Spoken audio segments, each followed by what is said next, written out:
Scolding. You got to be very careful of scolding because it is so highly emotionally charged. Especially in public. You got to be very careful. Somebody walks in late and you say, "Where have you been?" See, that's loaded. That is. You wouldn't want to do that unless it had happened so often and there was no other hope to correct the situation, to blurt out something like that.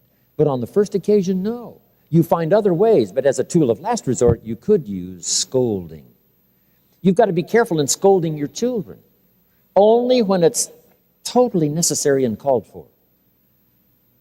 What if you scolded your children all day long, all day long, all day long? Here's what scolding does. It sort of cuts to get somebody's attention. Now, the cut will heal, and maybe you needed to cut somebody to get their attention, and now you can cover the matter, and it's okay, and finally, someday, it'll be forgotten. But if you did it all the time, some parents scold their children all day. They cut. And yes, it may heal, but who knows what psychic scars may be left by being slashed every day, cut down every day. So have you underlined it now? Tools of last resort to scold. Some things are too severe. Some language is too severe, causes more harm than good. Some punishments are necessary, but we consider some punishments a little too severe. In some countries, if you steal, they will cut off your hand.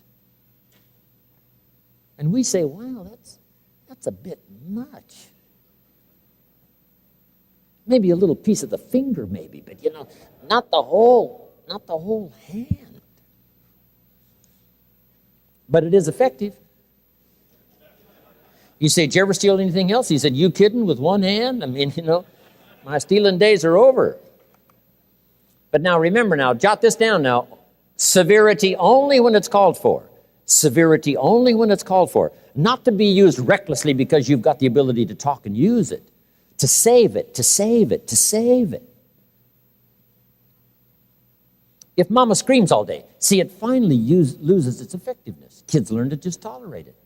Someone comes to visit and they say, "Don't mind mama, she's just a screamer." That's right, she just screams all day long. See, now it's lost its effectiveness.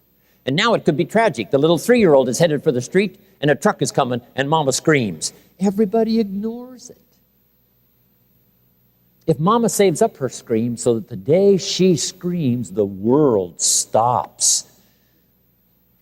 And everybody around, their blood turns to ice water. Because she saved it up and used it as a tool of last resort. Isn't this helpful? This helped me. Now, jot this down. The more you care, the stronger you can be. When it comes time for strength and power, and maybe temper, and maybe using tools of last resort, here's where they can be useful, is if you really care. The more you care, the stronger you can be. All of us will allow somebody to really get on our case if we know they really care. But if we don't think they care, really care, we would resist all efforts to browbeat us or to do some things as a tool of last resort. Only if somebody really cares. I don't mind a minister consigning my soul to hellfire for my sinful ways. I don't mind that, as long as he does it with tears and not with joy. Wouldn't we all resist a dry-eyed sermon on hellfire?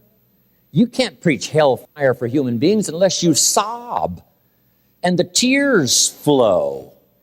But if you preached hellfire for human beings with dry eyes and your heart wasn't broken, all of us would dismiss that sermon as a performance. There are some conversations you cannot have with your children until the tears flow and your heart breaks. Otherwise, the conversation doesn't make sense if the tears don't flow and your heart doesn't break. Tools of last resort. But you can be very powerful, very strong, and deal with some tough stuff if you really, really, really care.